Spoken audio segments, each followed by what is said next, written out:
I've been doing this show for 2 years, and I do not see any reason to rehearse. Yeah, well, it's not for you, it's for me. I'm trying to work out some interesting shots for the new crane camera, so if you just bear with me.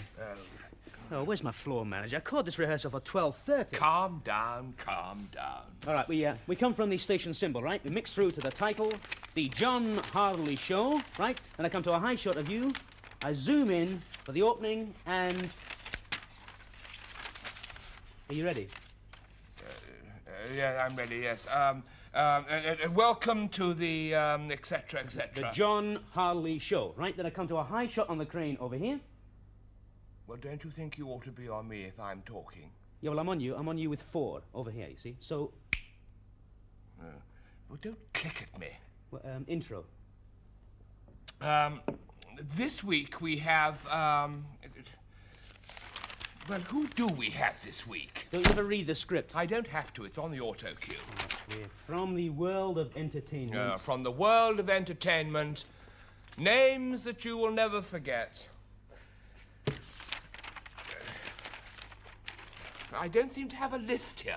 Cut the sliding door. We'll make one up. Huey Green. High shot, zoom, activate. Next. Miss World. High shot, zoom, activate. Next. Harold Wilson. High shot, zoom, activate. Next. Sooty. We've more chance of getting him. I'm sorry I'm late. Yeah, so am I. Activate. What was that? Well, it's certainly not sooty. Well, no, don't walk in the wet paint. I'll go around and get security and get in by the fire exit. Yeah, well, just relax, John. We've got visitors.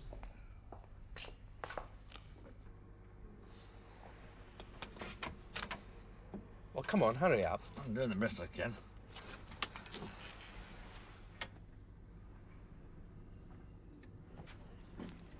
It's Sir Robert.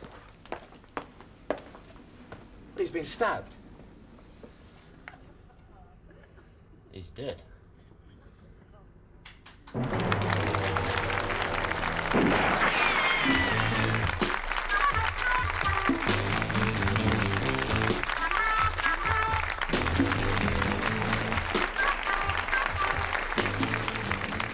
Hello, and welcome to another Whodunnit.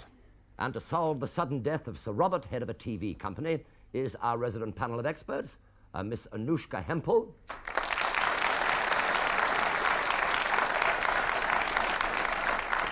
We're very glad to see Anushka back after being ill last week. And Mr. Patrick Mower.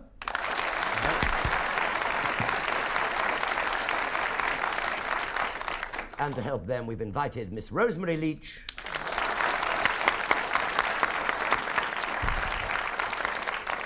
And Mr. Jimmy Jewell.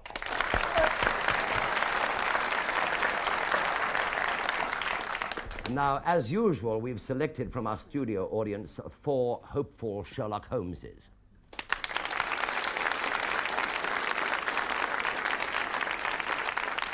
So let's see how they and you at home fare against the brilliant deductive prowess of our panel as we rejoin the action at the TV studios where there is now a vacancy on the board.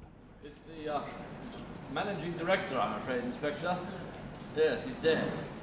He was stabbed with a prop dagger. No, not a pop dagger, a prop dagger from the property department. Yes. No, actually, it's from the publicity department. It's an ornate Arabian dagger that we're using to publicize a new series of Sinbad that we've just bought. Yes. Oh, the dagger's used a lot in the present... no, I won't move it, no, of course. Now, I've got everyone connected with the program in the studio. I'll keep them there till you arrive. Yeah, I'm Bridges, head of security. You may remember me last week from the robbery we had... I see, well, thank you, Inspector. A quarter of an hour, then. The police are on their way.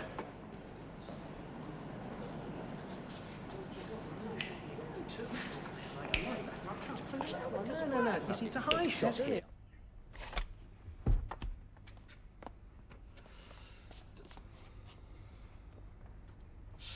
Don't let anyone else in till I say. Right. Right, You all know what's happened, do you? Yes. I need a drink. You must all stay here in the studio. That's police orders. I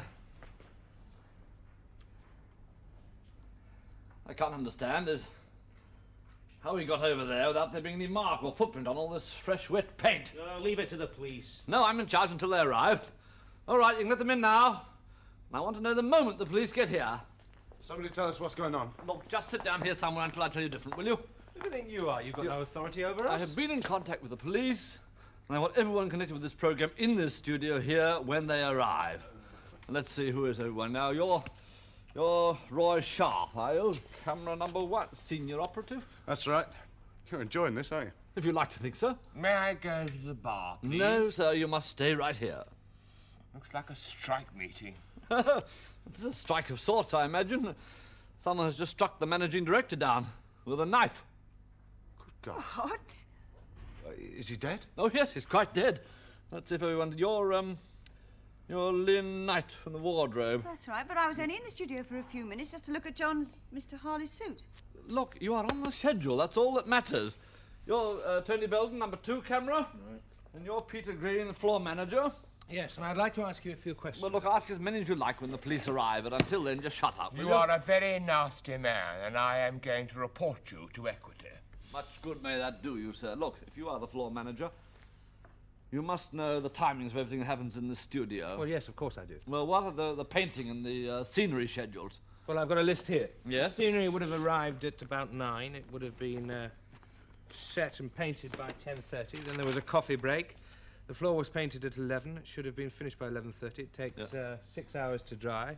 The set would have been ready to be lit at 5:30. We don't need all that. Look, at 10:30, the scenery was there, and this wasn't due to be painted till 11. That leaves between 10:30 and 11 for the murder to have taken place and the body to be put over there. I should tell you all, I think, that when I arrived here, there was no mark or footprint on any of this fresh, wet paint. Any other way in you see is through that door over there, fire door, which is locked. And I myself the only one to have a key to it. Are you confessing to murder, Mr. Bridges? Oh, please, just relax, Mr. Harley. Have another go at your hip flask, if you so desire. I suppose you're going to want to know where we all were between 10:30 and 11. What a dramatic idea. No wonder you're still in light entertainment, sir.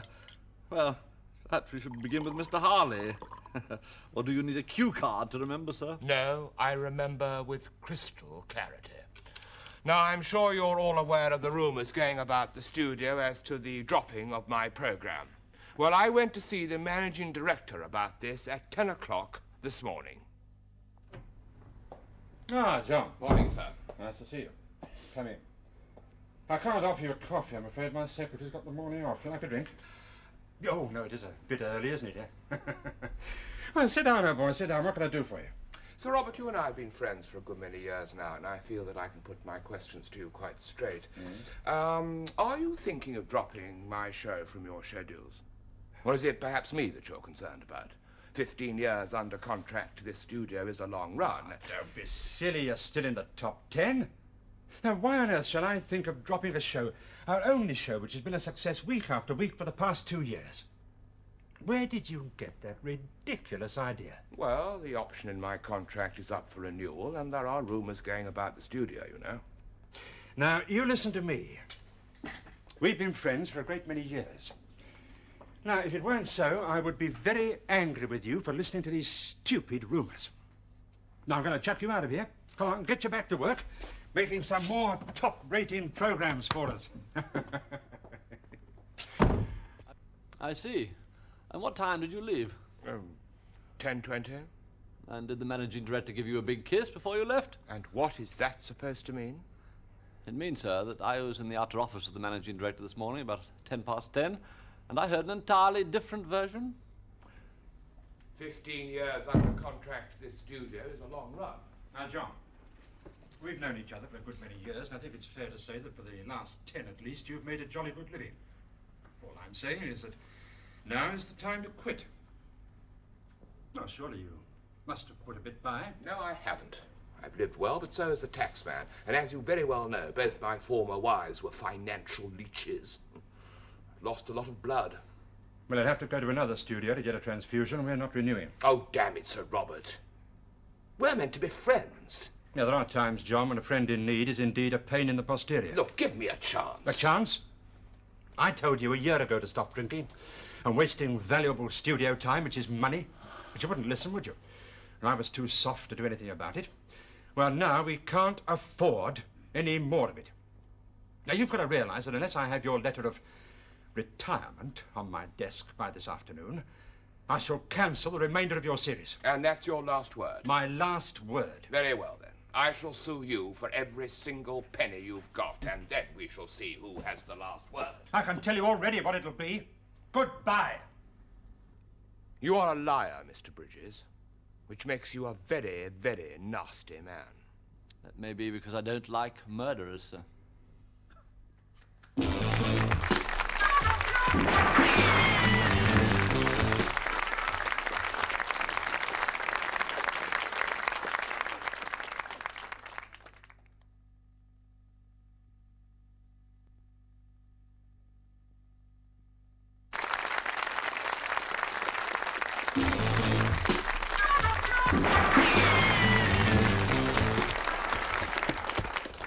Welcome back. And if I look a trifle worried, it's because Whodunnit is getting rather close to home with a murder in a TV studio, and it's this one. Well, who killed the managing director? Was it the fading TV personality, John Harley, who was about to be made redundant? Or Dennis Rogers, his director? Some of the camera angles that he was working out showed a distinct lack of feeling. Could it have been the disappearing floor manager? Or Lynn, the wardrobe mistress? What about Tony or Roy, the camera operators?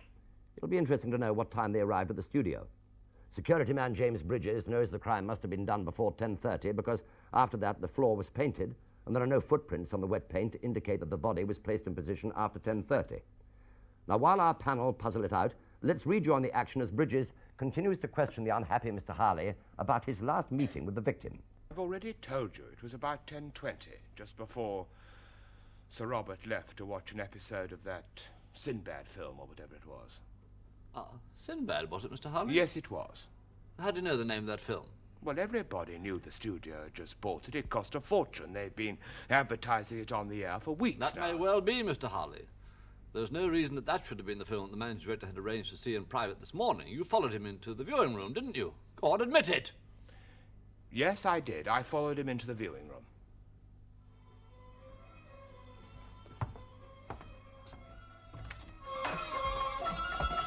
Sir Robert, if you just give me another series. Will you please go away? I've said all I'm going to. I promise you I won't touch another drop. No, it's not just the drink, and you know it. Now get out.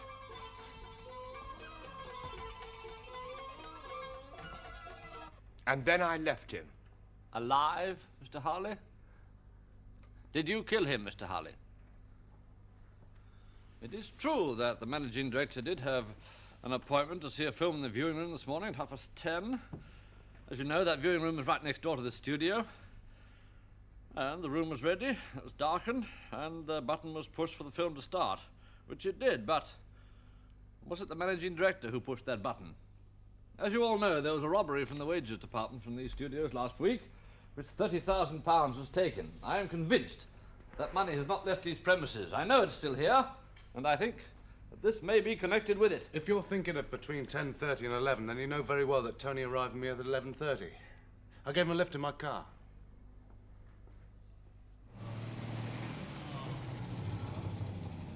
Come on! Open up for the workers! Hey, it's a pity you can't afford an expensive car like this, mate. Never mind. With that missing 30,000, perhaps you soon will.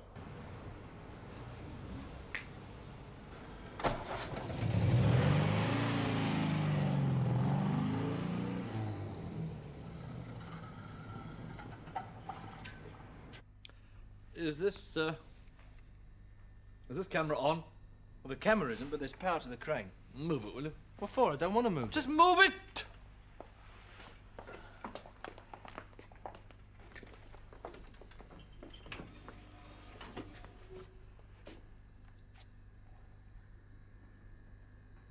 Mr. Green, why were you late in the studio this morning? I had to go to the wardrobe. I'm afraid I got a stain on my jacket. Would you believe paint? I was in the studio at 10 o'clock.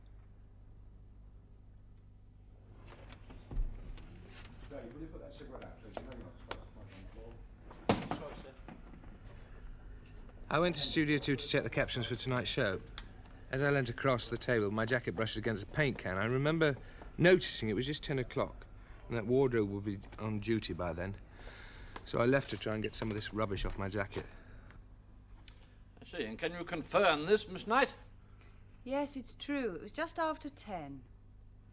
The last time I did this was when you got that dancer's body makeup all over your shirt. My God, what a memory. I told you I bumped into her in the dark. What a memory. Jealous? What, of you? Yes. Give over. Oh, we'll never get it off. Is that a threat or a promise?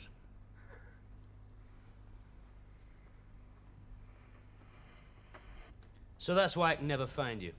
Well, you only have to shout. You're the director of the show. What was the time when you couldn't find Mr. Green? Not till after 12:30. Could I see that jacket, Mr. Green? Yes, of course. You can still smell the cleaning fluid on it. Here. What?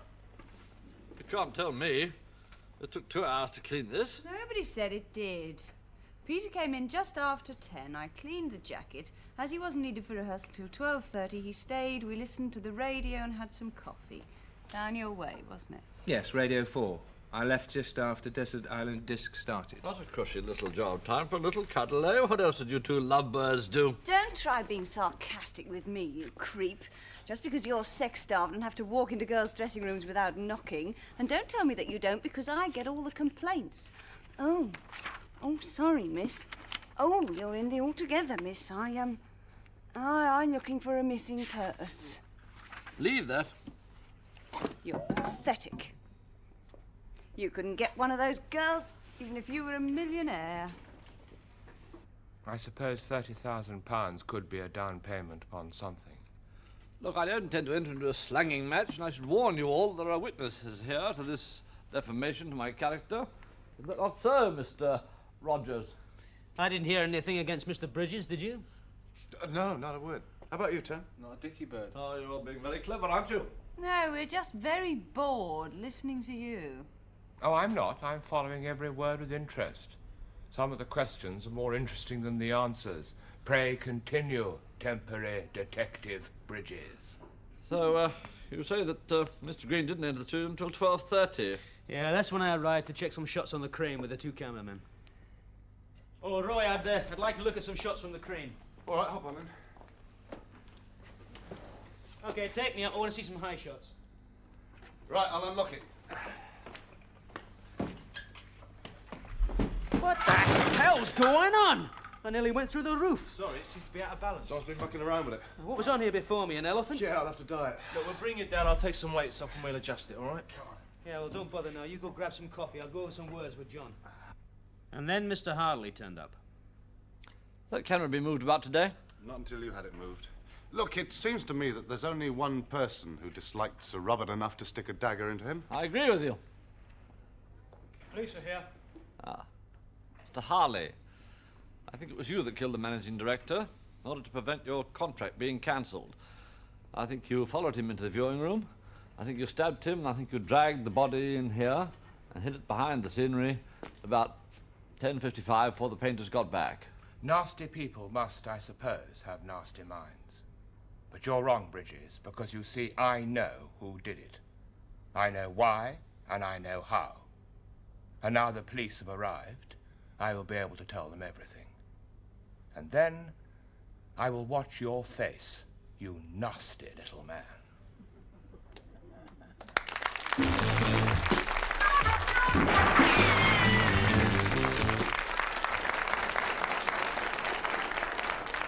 Well, while our panel are trying to look over each other's shoulders to see who's got the best clues, let's welcome our suspects.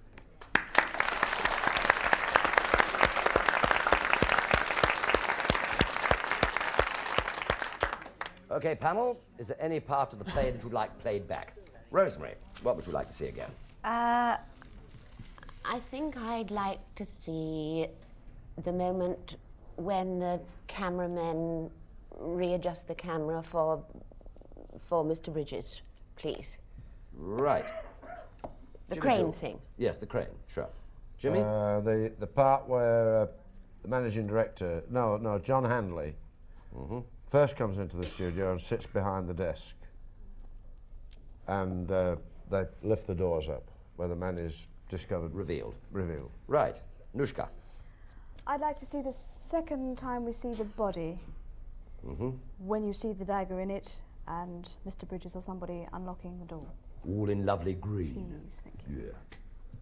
Bloodhound, what about you? Yes, sir. I'd like to see the bit where our temporary detective, Mr. Bridges, as he's described, comes into the studio after he's been rebuffed on the phone, please. Very well, and so you shall, sir. Good. Well, whilst we're looking for those, Rosemary, would you like to start off with some questions? Yes, Mr. Bridges. Very conscientious. But can you tell me, you were awfully busy finding out where everybody else was. But you didn't explain, what were you doing in the managing director's outer office at 10 past 10? Oh, I had an awful lot of business to do there. We had some cameras that were operating outside the security area. This was interfering with the whole running of the studio, and I wanted to make sure that he had given his permission for this to happen. I wasn't able to get in to see him, of course, because... Now, I noticed you didn't knock. Oh, no, but no, you no. made quite a noise when you shut the door, so you obviously were there on some legitimate purpose. Oh, very, very, very legitimate. He is completely legitimate. Jimmy? Yes, the Miss Knight and Mr. Peter Green, the floor manager and the wardrobe mistress. I'd like to know what they were doing for 2 hours.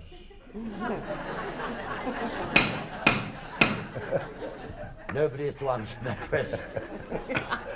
What do you think they were doing? Still, go ahead and ask. I would like to know what you were doing for 2 hours, locked in a... Or if you were locked, I take it you were locked in the wardrobe room for 2 hours, all that time, waiting before you went on the floor. Well, what would you be doing? Well, at my age, that's a leading question. Anushka. But you disappeared, like, out the camera when he kissed you. Is that why they call you a floor manager?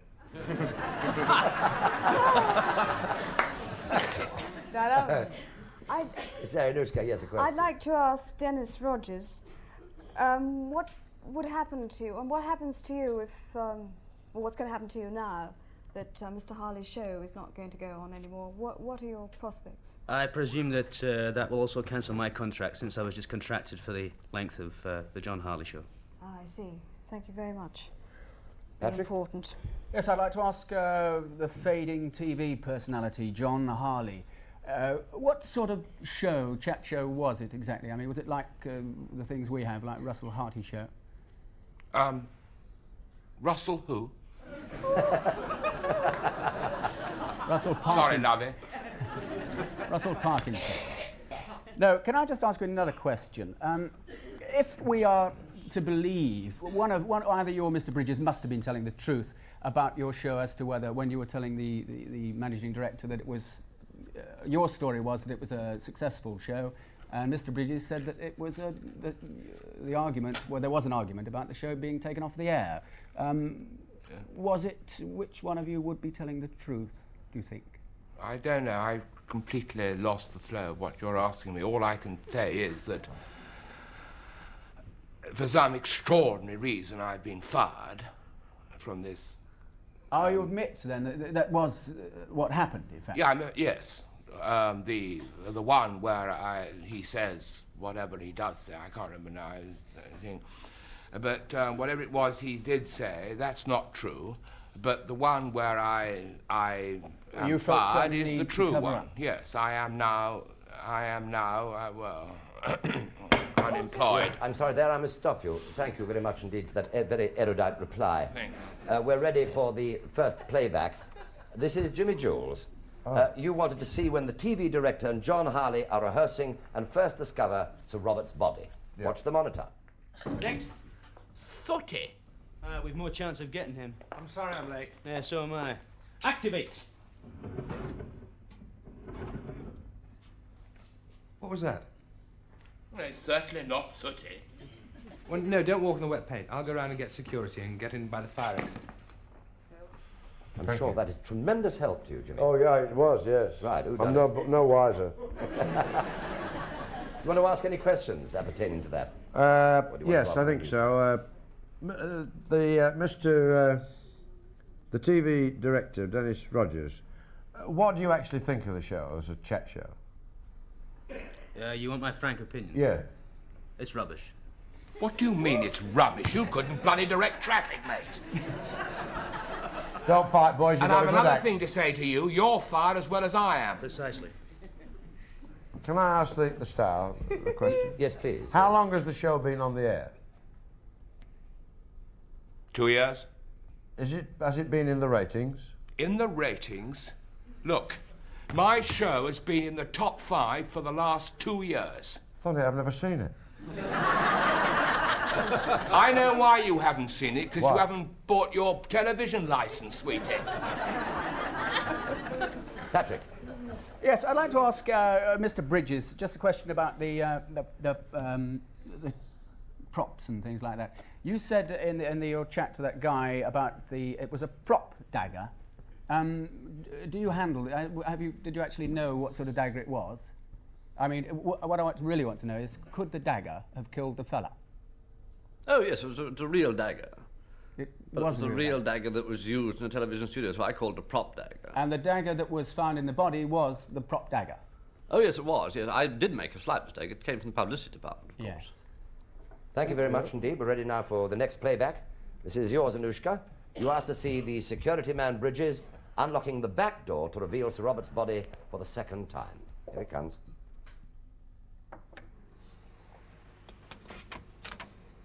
Well, come on, hurry up. I'm doing the best I can.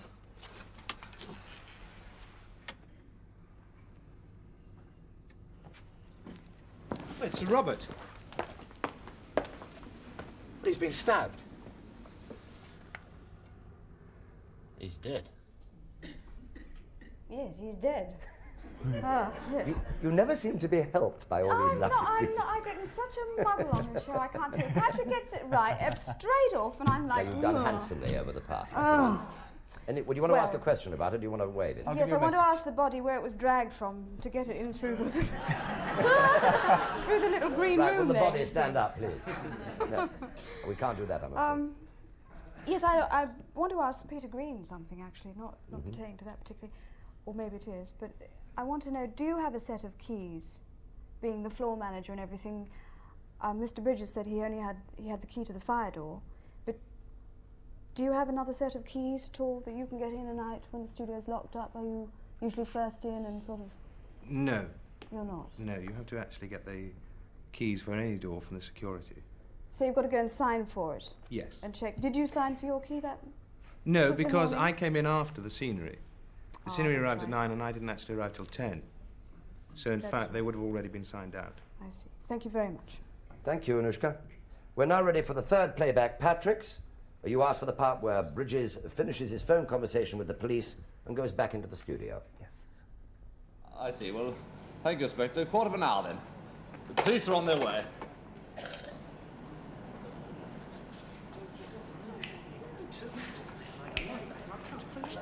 No. You see, it's a high shot here.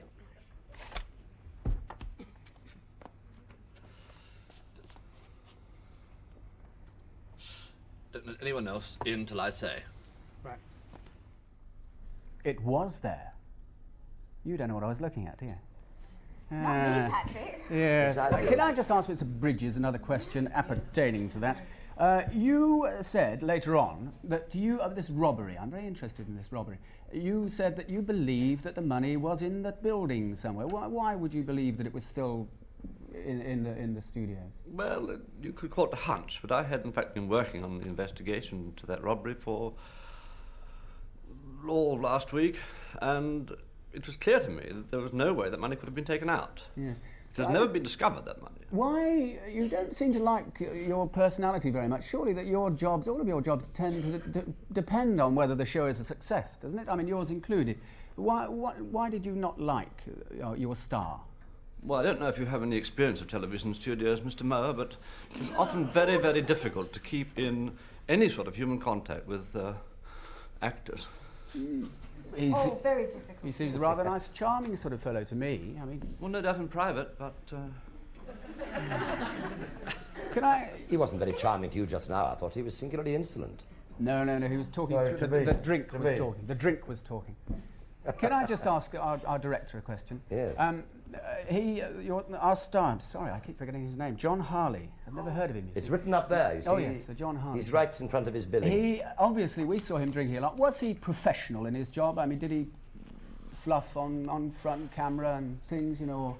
No, I think that's always one of the problems, actually, with somebody who has a problem with alcohol, is that if they continue to do their job with enough competency, of course, they feel no need to give it up. Did he drink during the show? He did not drink during the show, no. Oh, good. Thank you, Patrick. Here we come now for the last playback. This is Rosemary's.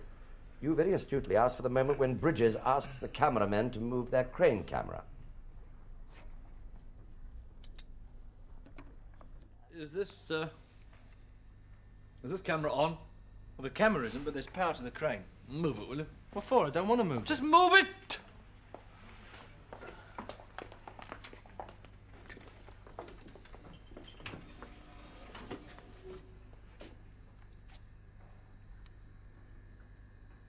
Mr. Green.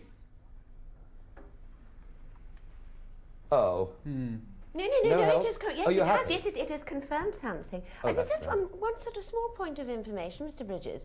If that was a fire door, why was it locked? Oh, it is always locked. It is not used for the ordinary running of the studio. It is only used when there's an audience in. It's fire regulations that when an audience in, there must be an extra fire door. And that door is always You locked. don't usually use keys on fire doors. You have those things, you know, don't you? No, I think this was an emergency fire door that was only used when an audience was actually in residence, as it were. You don't seem very convinced. No, you just worry me because you were smoking as well. I don't think you're even a security man. Momentary aberration, the cigarette. Momentary aberration. Patrick. Yes, I'd like to ask our star, John Harley, a question. You mentioned about the fact that you had two wives, and you described them as being leeches. So there is sort of a reason that you might need, say, the £30,000. What would you have done with it if you had, let's suppose? If I had £30,000, yeah. Well, I'd make quite sure that Sir Robert had an agreeable funeral. On that note of charm, I must stop you. No, I'm afraid we must stop now. So I'd like you, panel, to write down who you thought did it and how many clues that you spotted. Already? Where you go. Get busy. This, of course, applies to our audience panel as well. See if you can do better than the so-called experts. Okay, here we go. John, yeah. I just want to ask one more question, please. All right, just one short one. From the #1 cameraman, Mr. Roy Sharp.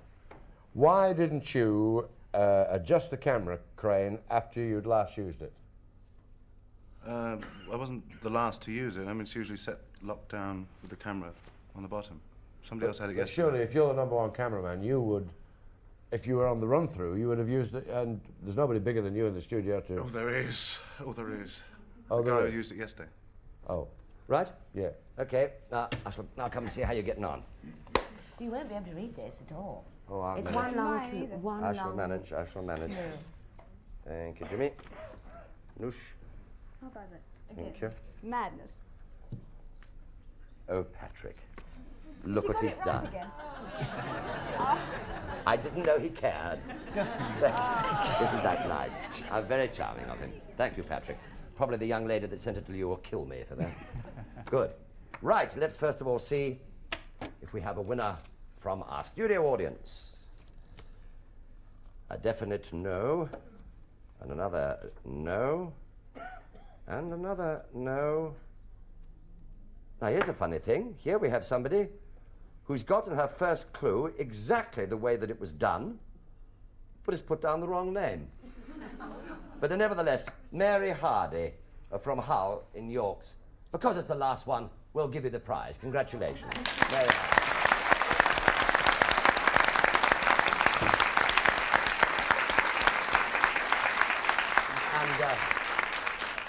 And here is your trophy, which I will be happy to present to you later. Congratulations, Mary. Right, you over there, how are you doing? Who done it, Rosemary, and why? I think it could only have been the two cameramen because of the crane business. They're the only people who would have the know-how to adjust it because of the Sir Robert's flower thing. I thought it was Patrick's actually at first, jammed in the thing. So obviously they moved the body from wherever it was across the floor on the place where the camera should be, and his flower dropped out. But why he didn't adjust it afterwards, having gone to all that trouble, I don't know. So it could possibly be the director who forgot. Thank you very much indeed. She's been looking at my card. No, I was going to say exactly the same thing. Good, okay, you said it. I think the cameraman number 1 and number 2, they're the only two that knew how to work the camera, and it took 2 men who knew how to operate and put him on the camera across the wet paint. Thank you. Anushka. Do you know something? I think they're absolutely right, but to give it a bit of interest, I've picked on Dennis Rogers and Peter Green. They did the robbery. Yeah. They got caught by Sir Robert in the viewing room or something like that, in Yes. that little green room, did him in, dragged him in, sort of put him on the operator, threw him over the top there to get over the wet paint to make it look as if it was done a bit earlier. Right. How about that? Patrick. Quite right. It's not you, those two, I'm afraid. It's Roy Sharp, the Sharp operator, and his mate, and they did it because the weight of the camera was wrong, so it had the body on it. The rose was on this side. There was no footprints on the paint. And what else? Oh, yes, the new car. They probably did the robbery, and the managing director probably found out. So Right, thanks very much indeed. Thank you very much indeed. That's what you think, is it? Yeah. And they were trying to plant it on Mr. Bridges. Oh, Anushka. Wait, dear Anushka. Is she right? Is she the only one? Wait one moment. Will the real whodunit reveal himself or themselves, please? What? They all did it. You're joking? Yes, gentlemen. Oh.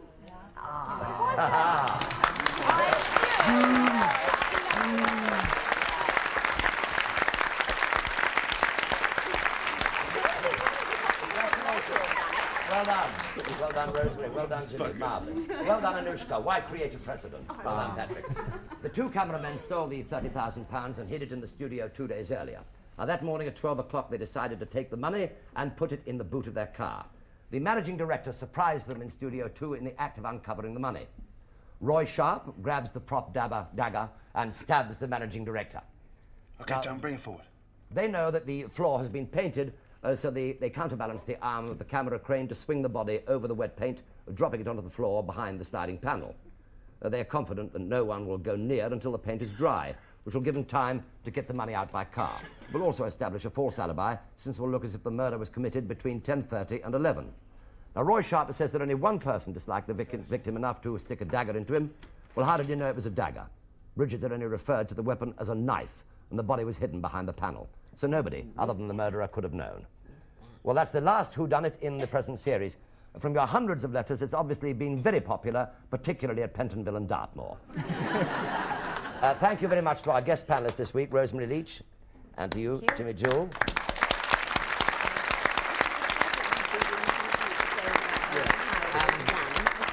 And a very fond farewell to my favourite crystal ball gazer, Anushka Hempel. And a special congratulations to Patrick Bloodhound Mower, who out of 10 shows actually got 7 dead right. Well done, Patrick.